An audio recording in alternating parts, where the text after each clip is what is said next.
Cara juga sama. Apakah ngaji begini rajin? Enggak, bukan karena rajin, karena pertolongan Allah. Kayaknya ngaji subuh syurga nggak pernah libur. Bukan nggak pernah libur, karena Allah tolong aja. Kita mah aslinya malas, super duper males, pemalas. Tapi kan Allah tolong, lalu Allah gerakkan. Ya udahlah, nggak apa-apa. Allah tolong, lalu kita hadir. Allah tolong, lalu kita membersamai. Allah tolong. Jadi sebenarnya kita tuh lebih banyaknya ditolong oleh Allah. Tiba-tiba kaki ini ngelangkah aja. Udahlah, malas-malas, Pak tolong antar ke sana. Udahlah, malas-malas, Pak tolong jalan ke sana. Wow, begitu memang harus ya, memaksakan diri masuk surga itu lebih baik daripada dengan sukarela digeret ke neraka. Mending paksain masuk surga daripada digeret sukarela masuk neraka. Awal kehancuran karena menyepelekan. Dicatat di caps lock teman-teman TikTok, YouTube, Instagram, Facebook. Di caps lock, awal kehancuran adalah menyepelekan. Mas, catat semuanya. Udah. Tinggal apa? Wah, kok tinggal? Masih harus ngapain? Tinggal ini.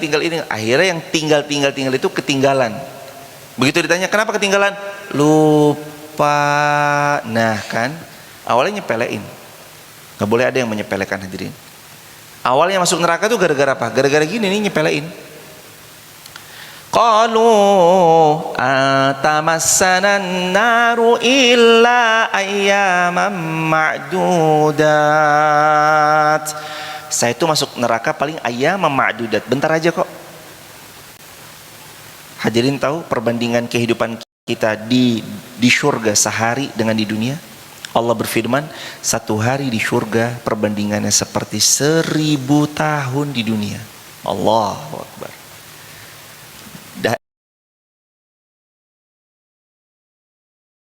Hadirin, sehari di surga seperti 1000 tahun dunia. Makanya benar orang-orang yang hidup di dunia 60 tahun ketika nanti dibangkitkan, mereka cuma kayak hidup semenit, 2 menit, 1 menit, 1 menit setengah. Cepat. Karena emang kehidupan di surga itu seharinya 1000 tahun dunia. Kebayang gak hadirin, 1000 tahun dunia. Dan makin sini kita tuh semakin diberi isyarat. Ayo, kamu siap-siap ya, take off-mu sudah dekat. Emang hidup ini gak ada ujungnya? Ada ujungnya gak? Langit lah, iya gak ada ujungnya. Hidup ini ada ujungnya hadirin? Ada, ujungnya adalah kematian.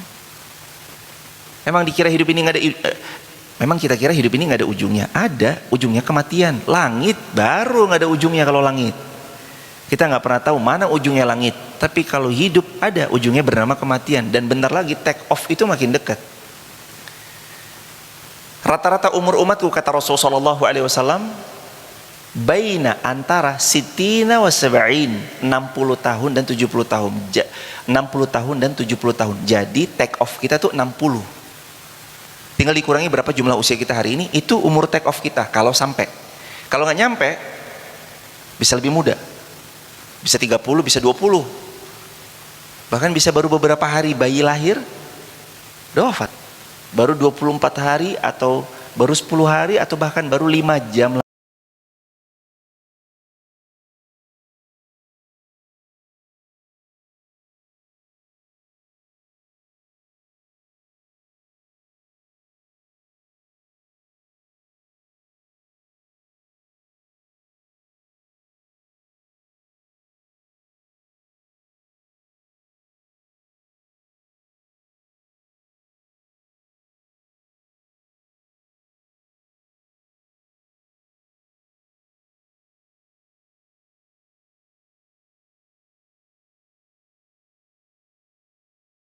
Bypass langsung surga, dan beliau menanti orang tuanya untuk digandeng tangan kedua orang tuanya masuk ke dalam surga. Berat, sakit, kehilangan bayinya pasti. Kita tidak kehilangan, tapi sebenarnya kita punya tabungan. Kita tidak kehilangan, tapi sebenarnya kita punya anak di surga. Itu hadirin sekalian yang dirahmati Allah. Jadi jangan boleh menyepelekan. Nggak boleh. Yang kedua poinnya adalah mindset. Jangan pernah punya mindset, alah gampang nih sama yang menyepelekan, menggampangkan gitu ya, tapi nggak dipraktekkan. Atau ini penyakit kita kadang-kadang sotoy itu bukan soto hadirin. sotoy itu sok tahu. Saya dulu punya pengalaman waktu saya usianya lebih muda, saking pengennya ke Madinah. 5 kali saya tes Madinah, hadirin, 2011, 2012, 13, 14, 15, dan 5 kali itu pula saya gagal.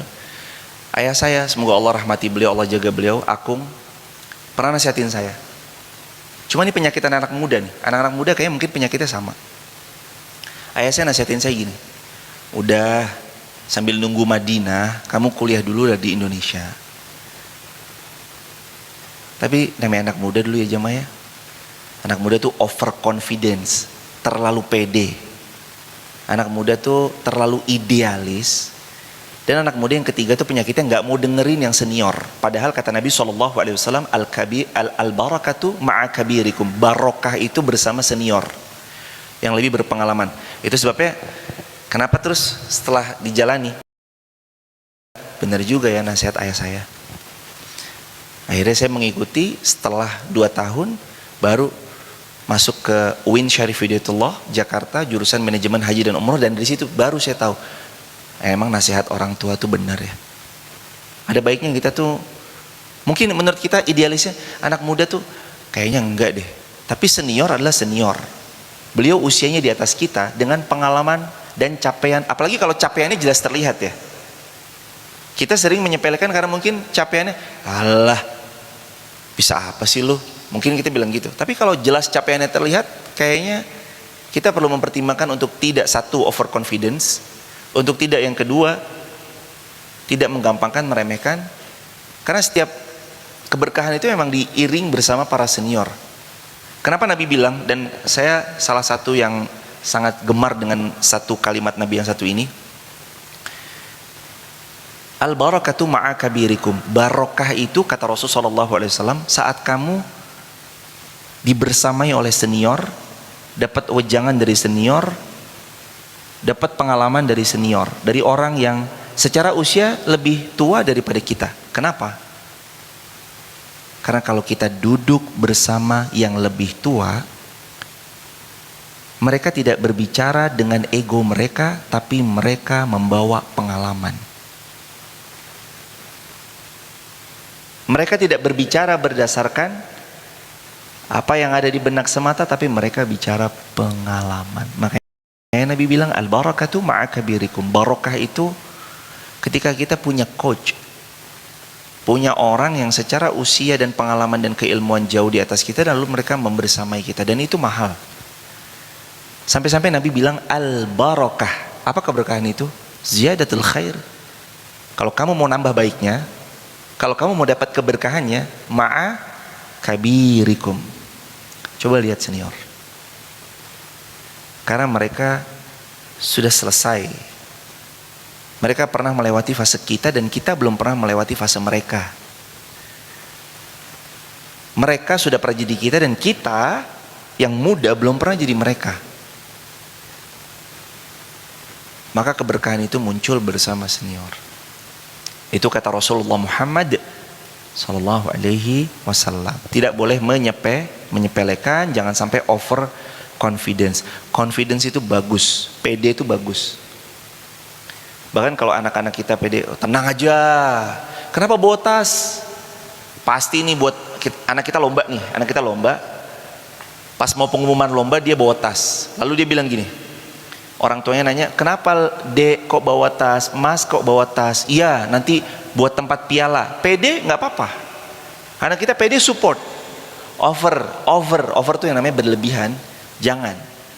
Takut-takut ketika dia jatuhnya sakit banget. Kan namanya gitu ya, bermimpi tinggi boleh. Harapannya sih kalau jatuh di antara bintang-bintang. Tapi dunia kan kadang-kadang lain. Sekali jatuhnya sakit banget. Overconfidence jangan. Confidence harus. Over jangan. Pede harus. Tapi kepedean jangan. Kita juga harus punya echo chamber, yaitu jangan ikut konten atau circle yang mendukung opini diri kita sendiri. Jadi kalau misalnya kita punya opini itu cari gitu. Suami ngelawan istri atau istri melawan suami. Ada nggak ya dalilnya? Kalau dicari mah pasti ada. Merokok boleh, Ada nggak dalilnya? Kalau dicari mah ada. Cari. Istri ngomelin suami, dalil. Kalau dicari mah ketemu-ketemu aja. Jangan cari yang kira-kira nanti konten itu tuh membenarkan opini kita. Justru cari konten-konten yang di sosmed yang berseberangan sama opini kita supaya kaya.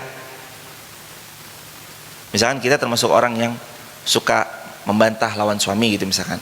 Cari konten-konten yang kiranya nanti sebenarnya nggak boleh loh membantah suami. Cari konten yang begitu. Ataupun sebaliknya, suami kekerasan sama istrinya, KDRT. Bukan membenarkan.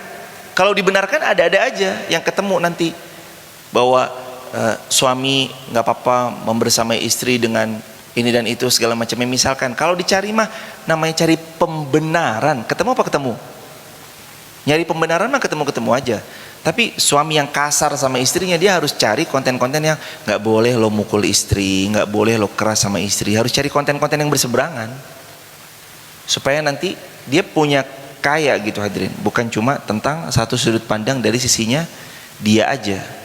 Begitu hadirin. Terus poin ini juga adalah reminder bahwa ilmu itu tanggung jawab. Semakin banyak ilmu, semakin besar amanah untuk ngamalkan, dan ini harus kita dapatkan terutama di era informasi hari ini. Kayak Gen Z, ini kan generasi yang tidak terbeli. Saya rasa sebagian generasi-generasi atas mungkin akan termakan dan terpercaya ya dengan konten-konten yang disuguhkan oleh sebagian pihak yang disebut dengan pencitraan. Tapi Gen Z nggak bisa kebeli sama pencitraan. Ada orang punya pencitraan nih, tiba-tiba dia buat konten-konten yang mumpung lagi bencana, dia buat konten-konten yang agak unik gitu. Misalkan yang lainnya apa, dianya bawa sendiri atau gimana dan segala macam.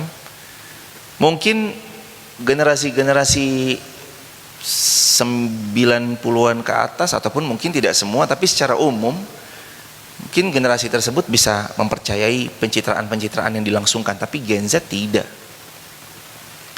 Mereka dibanjiri ilmu dan mereka kurius banget, penasaran. Maka ini juga reminder bahwa kita yang memiliki ilmu nggak boleh latah. Kita yang memiliki ilmu nggak boleh, oh ya nggak boleh ikut-ikut. Dalam bahasa syar'i, dalam bahasa syar'inya namanya taklid buta. Taklid itu artinya ngikutin pokoknya ayo. TV bilang apa, iya. Kalau sekarang kan apalagi zaman sosmednya, saya rasa kayaknya mau ini generasi Gen Z, milenial, boomer atau generasi yang lain, kayaknya kalau udah punya sosmed harus pintar-pintar memfilter. Masa iya ada AI misalkan tahu-tahu cicilan motor, cicilan mobil, saya lunasi gitu. Tahu-tahu percaya. Ya hadirin, masa yang kayak gitu percaya? Mana AI-nya tuh ketahuan banget gitu. Kalau yang mirip 100% mirip seperti asli itu nggak apa-apa ya. Mesti ada alasan uzur syar'i di situ. Tapi ini AI banget, ketahuan banget masih AI. Kok percaya? Ya, harus jangan percaya. Kewajiban orang yang berilmu itu adalah mengamalkan ilmunya, membersamai ilmunya, dan tanggung jawab agar ilmu itu lahir jadi amal. Ia, ilmu amal, ilmu amal, ilmu amal. Apalagi di era yang super cepat nih, informasi kan super cepat ya hadirin. Informasi banjir. Dan sekarang kan kebongkar. Mungkin kalau pada zaman dulu nggak ada sosmed, nggak kebongkar tuh. Gelondongan kayu-kayu tuh nggak kebongkar tuh. Kalau zaman sosmed, oh ya terjadi banjir. Faktornya adalah karena ini dan itu, faktornya karena hujan dan segala macam. Itu waktu zaman-zaman TV. TV kabarin apa ya kita begitu. Coba sekarang hadirin. Banjir karena apa? Air. Iya jelas air. Air turun dari langit. Tapi gelondongan ribuan potongan-potongan pohon gak mungkin ada jatuh dari langit.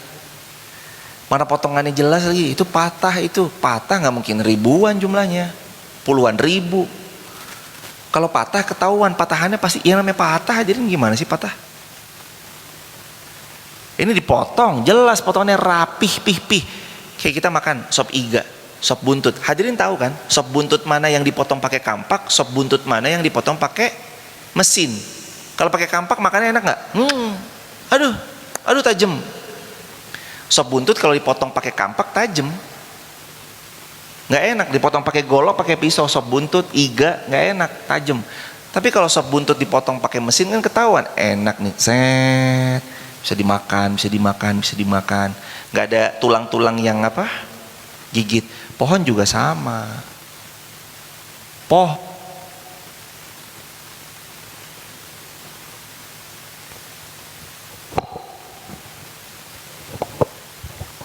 juga sama. Masa kita bilang ini pohon patah tumbang? Aneh sekali ya diri. Jatuh sendiri. Wah, ya nggak bisa jirin. Pohon-pohon tuh memang, makanya sebenarnya pemerintah tuh kan buat ya kawasan pekarangan. Kan tanah-tanah ada ya keterangannya. Kalau ini apa Ustadz nih yang lahan Ustadz bangun? Kawasan pekarangan dan boleh dibangun. Ini kawasan pekarangan. Sebelumnya berarti apa? Rawa-rawa aja. Bukan hutan yang pohon-pohon besar gitu, bukan. Awalnya rawa-rawa. Dan secara BPN kan bisa dilihat di BPN kan.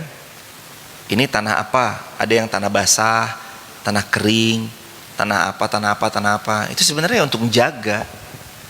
Untuk siapa semuanya? Ya untuk diri kita lagi ujung-ujungnya. Begitu hadirin sekalian yang dimuliakan Allah Subhanahu wa taala.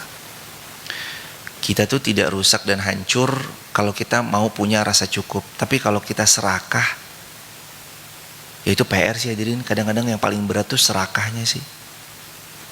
Ya kan?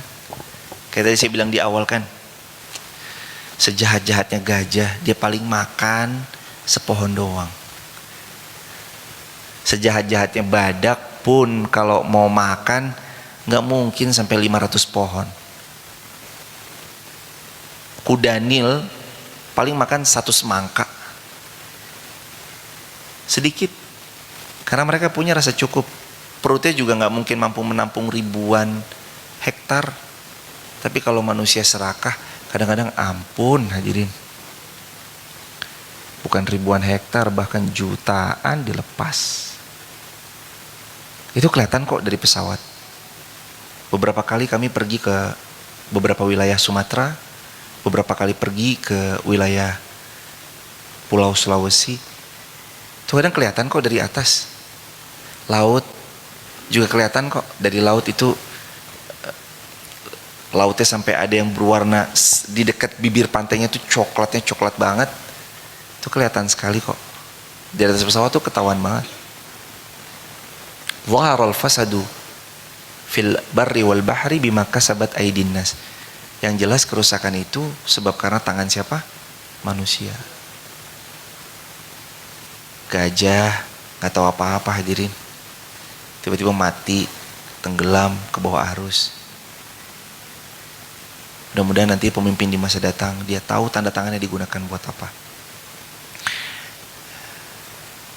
Karena tugas pemimpin itu, kalau sholat mah tugasnya muslim secara default. Wih, pemimpinnya solih banget. Ngapain pemimpinnya? Ngaji. Ngaji mah kewajiban. Pemimpinnya ngapain? Pemimpinnya sholat. Sholat mah kalau beliau muslim kewajiban. Ngaji kayak gini nih bukan solih. Ngaji kayak gini wajib. Saya tuh ketampar sama kata-kata gini. Mas Irfan, jenengan jangan merasa pede karena mentang-mentang jenengan sudah didengar, bukan didengar, sudah agak didengar, sudah ngajar ngaji, lalu jenengan merasa pede dan merasa layak seperti seolah jenengan sudah sholih. Tidak boleh.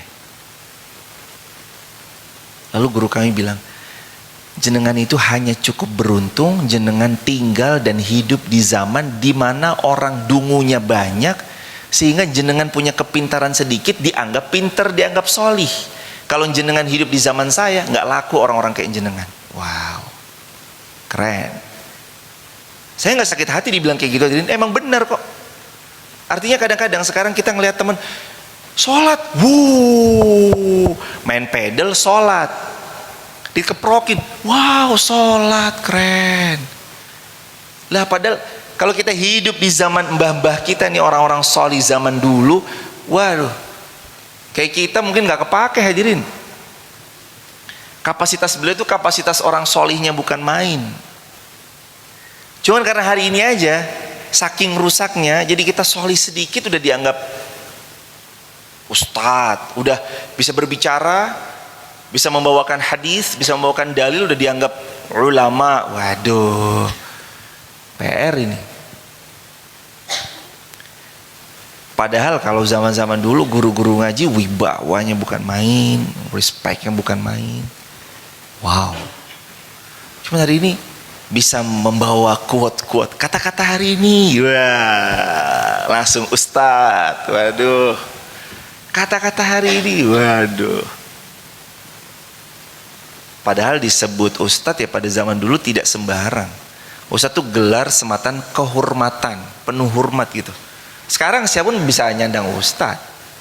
Konten-konten dikit, ngomongin agama, kasih backsound ustadz, diundang sana sini, manggung sana sini. Waduh.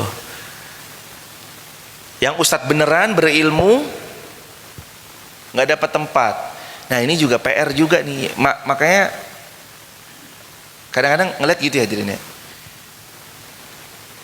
Ada orang yang misalkan sebutlah tidak layak, lalu dapat spotlight, dapat panggung. Ada orang yang berilmu, ilmunya tuh top, mantap, is the best. Alumni beliau ini alumni Madinah, alumni Mesir, dengan kapasitas hafalan agama, hafalan Quran dan keilmuan serta riwayat-riwayat hadis yang banyak beliau hafalkan serta beliau banyak setorkan. Tapi beliau nggak dapat spotlight. Ini kan juga sayang. Makanya kawan-kawan, mungkin ada yang nonton di sini, para ustadz, para ustazah, alumnus dari universitas-universitas hebat di Timur Tengah, muncul ke sosmed, mainlah sosmed, mainlah TikTok, agar supaya yang muncul di TikTok tuh orang-orang yang benar-benar dengan keilmuannya gitu, bukan dengan mentang-mentang wajahnya misalkan ganteng dikit naik, mungkin agak semampai sedikit naik, mungkin ada gagah sedikit naik gitu. Jangan. Ayo yang punya ilmu, alumni-alumni Madinah, Mesir, muncul dong ke permukaan, ayo muncul juga. Supaya nanti sosial media juga dengan keilmuan dan kapabilitasnya, bukan sembarang bicara atau naik. Begitu hadirin. Setidaknya kan itu. Setidaknya itu. Supaya ilmu yang disampaikan. Kalau saya cukup sadar diri juga hadirin, bahwa memang dengan segala kekurangan dan keterbatasan saya tidak tersinggung sama sekali dengan kalimat kayak gitu. Mas Irfan tuh hanya beruntung karena hidup di zaman dimana kebanyakan mayoritas, ya kan kayak gitu kan hadirin. Kita hafal, kita mayoritasnya misalkan nih kuliah kulhu al-falak anas, rata-rata hafalannya misalkan trikul. Tiba-tiba kita datang membawa amma yatasaalun. Wih, bacanya anaba. Wow, keren. Padahal mah kalau kita duduk bersama penghafal Quran 30 juz itu gak ada apa-apanya. Kita biasa Al-Ikhlas, Al-Falak, Anas, Al-Ikhlas, Al-Falak, Anas, Al-Ikhlas, Al-Falak, Anas. Tiba-tiba kok membaca wan nazi'ati gharqa wan nasyitati nashta. Tiba-tiba baca an-nazi'at. Wah, top ini, hafalannya banyak ini. Padahal kalau kita duduk bersama penghafal Quran, an-naba, an-nazi'at yang enggak ada apanya, mereka bacanya kaf ha ya ain sad dzikru rahmati rabbika 'abdahu Zakaria, mereka bacanya Maryam. Toha, mereka bacanya Toha. Mereka baca Al-Baqarah, mereka baca Ali Imran. Jadi baca An-Naba itu nggak ada apa-apanya. Cuman ya karena tadi saya cukup beruntung, kamu ya cukup beruntung karena kamu hidup di zaman orang kayak kamu ini dianggap sudah wah. Coba Anda hidup di zaman saya, yang ngomong nih kakek-kakek berilmu, guru kami. Wah, jenengan nggak kepake orang-orang kayak jenengan ini. Oh ya benar. Oh saya respect, kalau saya respect. Dapat kayak gitu buat saya juga sebagai introspeksi. Oh ya kita harus naikin emang level kita. Jangan stuck di tempat. Begitu hadirin. Fa kaifa idza jama'nahum, next ayat 25. Gimana nanti kalau mereka kami kumpulkan pada hari kiamat yang tidak dilakukan kejadiannya, kepada setiap jiwa diberi balasan sesuai kemampuan dan sesuai yang dia kerjakan, dan mereka tidak dizalimi. Hadirin,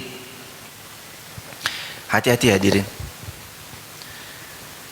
Kalau kita menzalimi satu orang, urusan kita sama satu orang. Tapi ingat, kalau kita zalim sama satu pulau, catat baik-baik, tidak selesai sebelum kita minta maaf kepada satu pulau, dan tidak akan selesai sebelum kita benar-benar mendapatkan maafnya dari satu pulau tersebut. Ingat loh hadirin, Allah berfirman dalam Al-Quran, a'udzubillahi minasyaitonirrajim, wa wuffiyat kullu nafsin ma kasabat wa hum la yuzlamun. Akan datang hari di mana besok semua apa yang kita pernah lakukan di dunia ini Allah balas sempurna dan kita tidak akan dizalimi. Kalau ada urusan satu orang, selesai satu orang. Kalau ada urusan sama 5 orang, selesaikan kepada 5 orang. Tapi kalau ada urusan kita dengan satu pulau, harus minta maaf, minta ridho dari satu pulau. Na'udzubillahi min dzalik. Makanya hati-hati nih hadirin. Jangan zalim sama siapapun. Karena namanya hakul adami nggak akan diampuni sebelum hak-hak anak Adam itu dikembalikan. Ya kalau kita berbuat dosa, taubat tinggal istighfar. Astagfirullah wa atubu ilaih. Ampuni hamba ya Allah. Hamba baru saja berbuat dosa masalah pribadi ya. Tapi kalau dia mencuri, merusak, berbuat yufsiduna fil ard, berbuat kerusakan di muka bumi, ya dia harus minta halalnya dari penduduk-penduduk setempat tuh hadirin. Nggak sembarangan.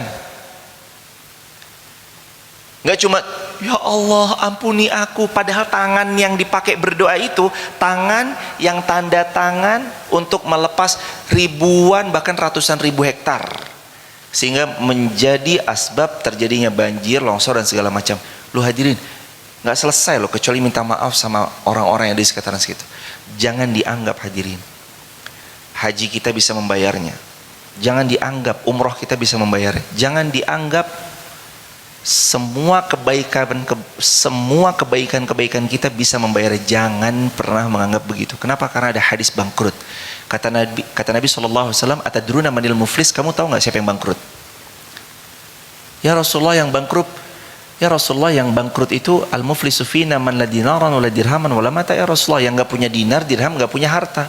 Kata Nabi, bukan itu bangkrut. Dia bangkrut bawa pahala sholat, bawa pahala puasa Ramadan, bawa pahala haji. Disebut sama Nabi haji. Dan bawa pahala banyak kebaikan, tapi di waktu yang sama dia zalim sama orang. Lalu pahalanya terkuras habis buat orang yang pernah dia zalimi. Kalau nggak ada pahala, sama sekali udah habis bis-bis.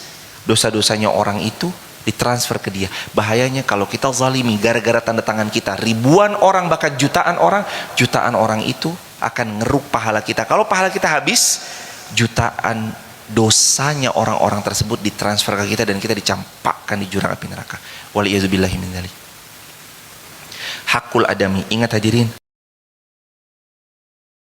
urusan dosa kita pribadi, minta ampun sama Allah, selesai. Dosa kita kepada sesama nggak akan dimaafkan sebelum minta halalnya. Mangga yang diambil, singkong yang dicuri, nggak akan dimaafkan sebelum dibalikin. Hutang yang belum terlunasi nggak akan dimaafkan sebelum dibalikin. Makanya kembalikan hadirin, kembalikan. Jadi minta maaf aja nggak cukup, balikin. Minta maaf aja nggak cukup, tapi kembalikan.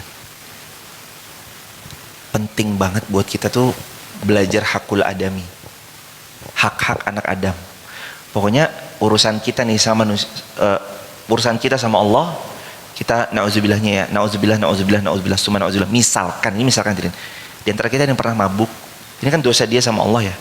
Dia tinggal istighfar, taubat sama Allah. Tapi kalau sampai zalim sama orang, nggak diampuni sebelum minta halalnya. Pernah dengar kisahnya seseorang yang dia lagi lapar, kemudian buah apel jatuh di sebuah sungai, sungai itu melipir dekat dia, lalu dia ambil apelnya dan dia gigit. Terus apa yang dia lakukan? Imannya bilang, nggak halal nih satu gigitan, saya mesti cari siapa pemilik pohon apel ini. Dia ikuti arus sungai itu. Nih sungainya mana sih? Kok nggak ada pohon apel? Sampai ketemu pohon apel. Oh ternyata di sini nih pohon apelnya. Setelah itu dia minta ketemu orangnya. Pak, apakah benar pohon apel ini punya bapak? Benar, punya saya. Pak, sambil dia bawa barang buktinya, mohon maaf ini pernah saya gigit pak. Saya minta halalnya ya. Tidak, saya halalkan sebelum kamu menikah dengan putri saya. Ya kan? Baik pak, saya akan menikah. Tapi kamu harus tahu, putri saya buta, tuli, bisu, dan lumpuh. Apapun pak akan saya lakukan. Yang penting buah yang saya sudah gigit ini halal buat saya. Meskipun harus menikahi wanita yang buta, tuli, bisu, lumpuh. Melihat kejujuran sang pemuda, bapak ini tertarik, benar dinikahkan. Saya nikahkan kamu dengan putri kandung saya begini. Akhirnya kemudian orang ini disuruh masuk sebuah kamar. Pas masuk ke sebuah kamar, dia keluar lagi. Kata bapaknya, kenapa kamu keluar? Kata bapak, buta, tuli, bisu, lumpuh. Yang saya dapatkan di dalam kamar ini perempuan cantik jelita, wajahnya cantik, dia bisa bicara karena dia bilang, selamat datang suamiku. Katanya bisu, kok dia bilang selamat datang suamiku? Terus kata bapaknya, iya, anakku tuli dari mendengar hal-hal buruk, anakku buta dari melihat yang Allah larang, anakku bisu dari berbicara yang fitnah dan ghibah, anakku lumpuh dari melangkahkan kakinya ke tempat yang Allah benci. Dan aku melihat kejujuran ada pada dirimu dan kamu layak menjadi menantuku. Aku halalkan buah itu padamu dan aku nikahkan kamu dengan putriku. Jadi minta halalnya hadirin. Nah, kebayang nggak? Kalau ribuan gelondongan itu minta halalnya sama warga tuh gimana coba? Minta halalnya tuh gimana hadirin? Lah, udah meninggal gimana? Kalau udah meninggal yang mau dimintai maaf? Nah, kalau sudah terkubur tanah, para ulama memberitahu bertobat, perbanyak sedekah. Sebagaimana kata Nabi SAW, innal hasanat tudhibna sayyiat. Allah berfirman dalam Al-Quran, juga Nabi SAW juga menguatkan, innal hasanat, sesungguhnya perbuatan baik yang terus-terusan kita lakukan, yudhibna sayyiat, menghapus dosa-dosa yang dulu pernah kita lakukan. Sekarang nih, orangnya udah meninggal. Ya Allah, udah meninggal lagi, belum sempat minta maaf. Saya mau tobat ya Allah. Udah bertobat ya. Kalau udah meninggal bertobat. Tapi kalau hutang, balikin ke ahli waris. Iya sih, orang ayah ibunya udah meninggal, tapi anaknya masih hidup kan. Utang kita masih ada. Balikin ke ahli waris beliau. Kembalikan ke ahli waris beliau. Dan untuk siapa yang punya hutang, hindari beli apapun kecuali bayar hutang. Karena bayar hutang itu wajib. Yang lain-lain sunnah. Kita bayar hutang wajib. Jadi lunasi hutang dulu sebelum yang lain-lain. Begitu hadirin, barakallahu fikum. Qulillahumma malikal mulk. Allah pemilik kekuasaan. Tu'til mulka ma tasya. Allah pemberi kuasa. Wa tanzi'ul mulka mimma tasya. Allah pencabut kekuasaan. Kalau Allah mau cabut kekuasaan, sekejap bisa dicabut. Sekejap. Wa tu'izzu ma tasya. Allah kalau mau memuliakan, dimuliakan orang itu. Wa tudhillu ma tasya. Allah kalau mau menghinakan, menghina orang itu. Biyadikal khair. Di sisi Allah sajalah segala kebaikan. Innaka ala kulli syai'in qadir. Sesungguhnya Allah maha kuasa atas segala sesuatu. Jadi kekuasaan tuh Allah yang ngasih, tapi ingat Allah juga bisa cabut. Kemuliaan Allah yang ngasih, tapi ingat Allah juga bisa menghinakan. Maka sebenarnya bukan kita mulia sih. Saya lebih sukanya bukan karena kita hebat, bukan karena kita mulia. Kalau ada orang memuliakan kita, saya lebih sukanya bukan karena sebenarnya kita mulia. Jauh sekali hadirin. Kenapa kita di-respect sama orang, dihormati sama orang, orang baik sama kita? Itu sebenarnya satu, ya karena Allah jaga, tutup rapat-rapat aib kita. Kalau dibongkar selesai. Jadi bukan karena kitanya baik, jangan terlalu kepedean. Bukan kitanya baik, Allah aja tutup aib-aib kita. Dibongkar selesai. bukan karena kita yang baik. Allahnya yang maha menutupi aib. Jadi kita nih jangan kepedean, overconfidence bahwa kita menganggap orang respect sama kita karena kita baik, itu bukan. Karena Allahnya yang baik, tutup semua aib-aib yang kita punya. Maka kalau udah ditutup aibnya sama Allah, jangan dibongkar lagi, tutup. Kalau sudah ditutup aibnya sama Allah, nggak usah dibongkar, tutup rapat-rapat, kubur. Jangan pernah dibangkitkan lagi, dihidupkan lagi, itu jangan, tutup. Allah memberikan kemuliaan. Jadi kita diberikan kemuliaan itu karena siapa? Allah. Ikhtiar boleh sama. Terus apa lagi? Gaya boleh ditiru, usaha boleh dikopi, tapi rezeki nggak bisa dipaste. Nggak bisa dipaste. Status hari ini, waduh. Usaha kan, ya begitu kan hadirin ya. Usaha bisa ditiru, gaya bisa dikopi, tapi rezeki nggak bisa dipaste. Rezeki Allah sudah Allah berikan kepada siapanya, orang yang mana, dan itu nanti selaras dengan ikhtiar terbaik yang kita ikhtiarkan. Usaha nggak akan mengkhianati hasil, itu Al-Quran. Wa allaisa lil insan illa ma sa'a. Bahwa kita nggak akan pernah mendapatkan sesuatu kecuali apa yang kita sudah ikhtiarkan. Jadi usaha nggak akan mengkhianati hasil, itu selaras sama ayat tadi. Wa laisa lil insan illa ma sa'a. Kita nggak akan dapat kecuali apa yang kita sudah ikhtiarkan. Maka ikhtiarkan saja yang terbaik agar datang yang terbaik. Barakallahu fiik. Hadirin sekalian yang dimuliakan Allah Subhanahu wa taala, dikit lagi. Tulijul laila fin nahar, ayat 27. Engkau masukkan malam ke dalam siang, dan engkau masukkan siang ke dalam malam, dan engkau keluarkan dari yang hidup, dan engkau keluarkan yang hidup dari yang mati, dan engkau keluarkan yang mati dari yang hidup, dan engkau berikan rezeki kepada siapa yang engkau kehendaki dengan tanpa perhitungan. Begitu hadirin. Ayat 28, janganlah orang-orang beriman menjadikan orang kafir sebagai pemimpin. Ini diberitahu ya sama Allah ya hadirin, nggak boleh menjadikan orang kafir sebagai apa? Pemimpin, jangan. Barang siapa yang berbuat demikian, niscaya dia tidak akan memperoleh apapun dari Allah kecuali karena siasat menjaga diri dari sesuatu yang kamu takuti dari mereka, dan Allah memperingatkan kamu akan siksa darinya, dan hanya kepada Allah sajalah tempat kalian kembali. 29. Katakanlah jika kamu menyembunyikan apa yang dalam hatimu ataupun kamu nyatakan, Allah pasti mengetahuinya, dan Dia mengetahui apa yang di langit, apa yang di bumi, dan Allah Maha Kuasa atas segala sesuatu. Hidup itu bukan no consequence. Hidup itu gak ada yang bisa lolos dari aturan. Ayat ini mengingatkan ada hasil akhir yang gak bisa di skip. Setiap yang kita lakukan pasti akan ada efeknya. Belum hari ini, mungkin 5 tahun lagi, mungkin 10 tahun lagi. Saya hari ini ngerasa atas pilihan-pilihan hidup yang dulu 10 tahun lalu saya pilih. Pasti kita juga kebanyakan kita gitu. Kita hari ini adalah pilihan hidup kita 5 tahun lalu kan. Kita yang memilih untuk mengatur pola hidup sehat, merasakan dampaknya.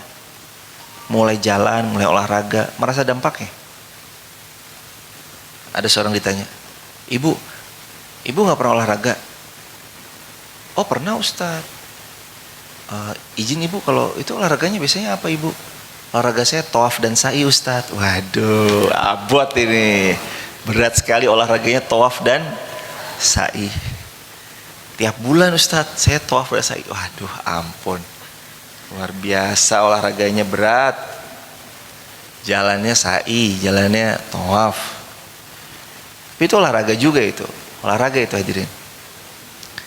Ya kalau belum bisa tawaf dan sa'i, insya Allah semua yang hadir di sini bisa tawaf dan sa'i segera ya Allah, amin ya rabbal alamin. Bisa wukuf di Arafah semua ya Rabb, amin ya rabbal alamin. Doa yang sama untuk semua yang nonton di rumah, tawaf dan sa'i setiap kapanpun yang Allah kehendaki, insya Allah.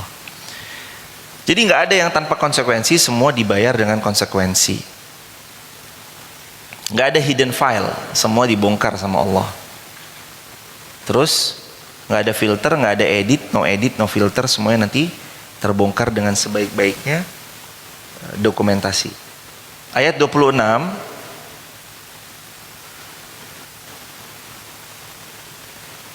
ingat selalu bahwa kita mesti humble karena semuanya titipan Allah Azza wa Jal, dan kita mesti menyadari bahwa semua punya Allah Azza wa Jal. Posisi kita titipan, harta kita titipan, popularitas titipan, capaian-capaian yang hari ini dicapai titipan, dan gak perlu iri sama kesuksesan orang lain karena Allah yang ngatur rezeki. Dan ini ngebantu kita semua agar keluar dari toxic comparison di sosmed. Kadang-kadang kan suka banding-bandingin gitu ya di sosmed ya, mengkomparasikan, supaya kita keluar dari komparasi-komparasi itu. Hadirin sekalian yang dirahmati Allah, ayat 27, 28, ayat 29 terakhir. Mau kita terang-terangan, mau kita sembunyi-sembunyi, Allah tetap tahu. Jadi nggak ada yang hidden file, hidden gem. Kan orang bilang hidden gem nih, hidden gem. Ini hidden file, nggak ada hidden file.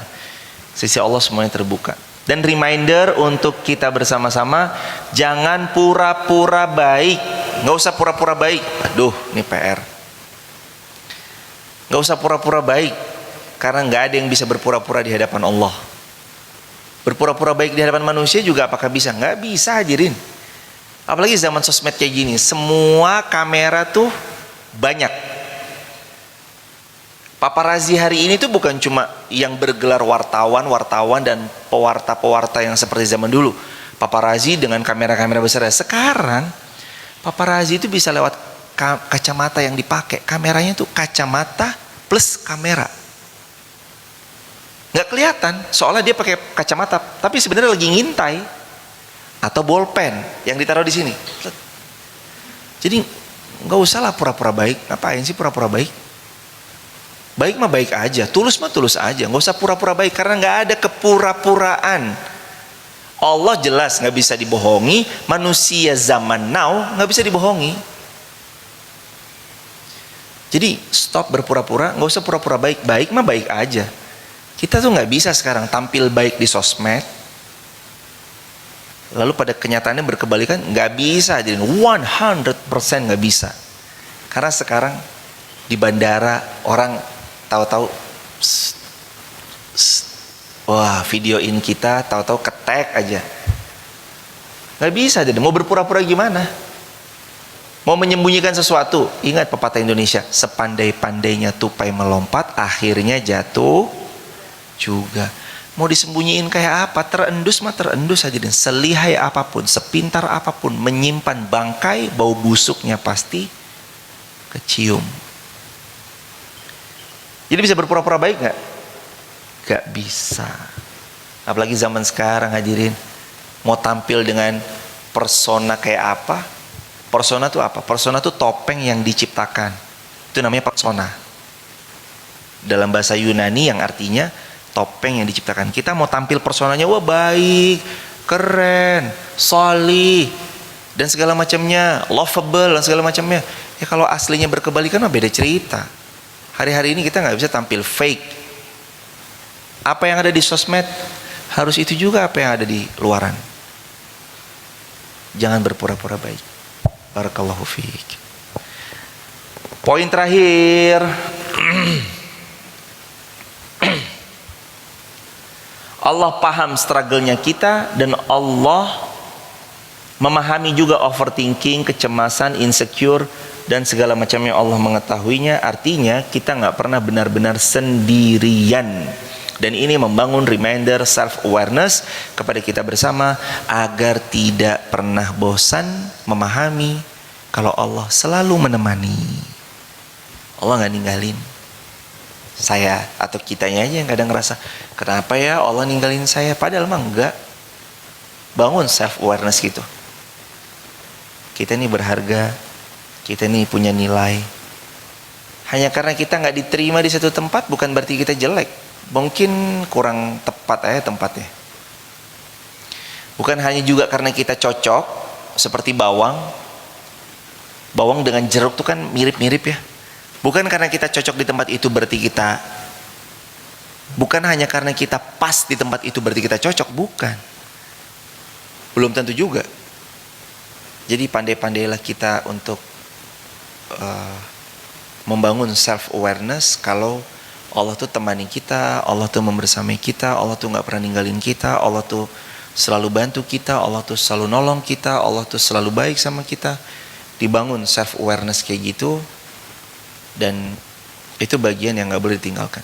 Terima kasih hadirin sudah berkenan membersamai. Terima kasih juga ibunda semua yang dari Jakarta, Magelang, Bogor, dari Jabodetabek, dari mana lagi, Banjarnegara, Ibu Surat, Bapak, Masya Allah jauh-jauh. Terima kasih atas rawuhnya. Dan keluarga besar Masjid Muhammad Al-Fatih yang kami ta'zimi, terima kasih besar, terima kasih banyak sebesar-besarnya atas segala waktunya. Teman-teman di TikTok, di YouTube, di Instagram, di Facebook, terima kasih banyak sudah berkenan membersamai ngaji di pagi ini. Terima kasih banyak yang sebesar-besarnya juga sudah menemani dengan sebaik-baiknya di pagi ini. Mohon maaf lahir dan batin atas segala silap salah kurangnya. Semoga Allah Subhanahu wa taala mengganti setiap kekeliruan dengan banyak kebaikan, dan Allah Subhanahu wa taala memuliakan kita dengan sebaik-baiknya kemuliaan. Dan hadirin sekalian, alhamdulillah dengan taufik dan izin Allah, progres pembangunannya sudah lagi mau begesting lantai 3-nya. Mudah-mudahan ini menjadi amal jariah yang terus berkepanjangan sampai hari kiamat. Santrinya yang sudah inden 21 orang. Sekarang santrinya sudah 60 orang. Sekarang sudah 60, gurunya 14, drivernya 3. Karena ada mobil antar jemput juga dengan pertolongan Allah. Dan yang inden untuk tahun depan 2026 sudah 21 orang.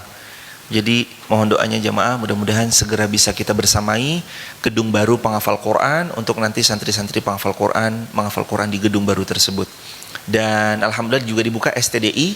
STDI itu senilai kampus S1, setara S1. Dan dosennya dari Madinah, Libya, Mesir. Ada Mesir juga, Ustadz Hizbut Ta'atillah, jam terbang, dosen terbang. Ada dari Madinah, Ustadz Mufti Madinah, Ustadz Jihad Madinah, Ustadz kemudian Kukuh Madinah, Ustadz Rizki Ar-Raya, Ustadz Faisal Wahidina Libya Jakarta. Ada Ustadz Ghazali, Ustadz Ferry, dosen terbang juga dari Universitas Islam Madinah. Jadi hadirin yang mau menguliahkan anaknya di STDI, STDI itu sekolah tinggi dirasat Islamiyah, atau bahasa Indonesianya STAI, sekolah tinggi agama Islam. Sudah 2 angkatan per tahun ini. Angkatan pertama 4 mahasiswa, angkatan kedua 10 mahasiswa, angkatan ketiga sudah bisa dikepoin. Klik aja di bio Instagram kami, ada stdi.maf, kepoin di sana, nanti di sana ada nomor WhatsAppnya. Dan itu full gratis, tis tempat tinggalnya, kitabnya, bukunya, seragamnya, semua full gratis. Begitu hadirin. Jadi silakan, khusus laki-laki, begitu hadirin, khusus laki-laki. Dan kemudian info selanjutnya, hadirin yang hendak memiliki kalendernya nanti bisa di send ke WhatsApp 0812 1025 0812 1025, dan nomor WhatsApp admin masjid perlahan beralih ke nomor cantik tersebut. Jadi nomor yang 085174456070 akan dialihkan ke nomor cantik, terpusat ke nomor cantik tersebut 0812 1025. Hadirin boleh bertanya apapun ke nomor tersebut, dan termasuk konfirmasi transfer membersamai juga bisa ke nomor tersebut. Semoga Allah berikan jariah yang berkepanjangan untuk kita bersama-sama. Hadirin yang mau bersamai program yang Masjid Maaf, pembangunannya ataupun yang lain juga bisa scan QRIS di bawah ini. QRIS-nya sudah ada. Hadirin, mudah-mudahan kita semua dipilih oleh Allah dalam kebaikan. Nastaghfirullah wa natubu ilaih. Allahumma shalli ala Muhammad wa ali Muhammad. Allahumma shalli ala Muhammad wa ali Muhammad. Allahumma shalli ala Muhammad wa ali Muhammad. Rabbana 'alaika tawakkalna wa ilaika anabna wa ilaikal masir. Rabbana atina min ladunka rahmah wa hayyi lana min amrina rasyada. Wa min kulli dhiqin makhraja wa min kulli usrin yusra. Rabbana atina fid dunya hasanatan wa fil akhirati hasanatan wa qina adzabannar. Ya Allah, ampunkan dosa-dosa kami, ampunkan kesalahan-kesalahan kami, maafkan setiap silap salah kami. Berikan kepada kami rezeki yang berkah berlimpah, berikan kepada kami rumah tangga yang sakinah mawaddah warahmah, berikan kepada kami menantu yang salih salihah, berikan kepada kami anak keturunan yang salih salihah. Doa kami ini untuk keturunan kami berlaku sampai selamanya, sampai hari kiamat. Berikan kepada kami keteguhan dalam iman, dalam takwa, dalam Islam. Berikan kami ukhuwah yang kuat. Berikan kepada kami saudara-saudara besti sesama di dunia bersama sampai syurga. Berikan lingkungan-lingkungan yang baik, yang salih, lingkungan yang muslih, bukan lingkungan-lingkungan yang toksik. Berikan kepada kami ya Allah kebahagiaan dengan kebahagiaan yang belum pernah kami punya sebelumnya. Berikan kepada kami ketenangan-ketenangan yang belum pernah kami punya sebelumnya.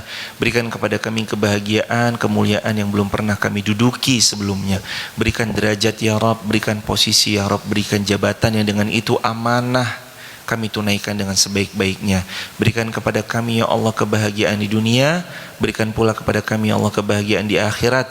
Ruku sujud yang tenang, tumakninah, ruku sujud yang senantiasa khusyuk, dan berikan kepada kami mudah dalam beramal, mudah dalam berinfak, mudah dalam bersedekah.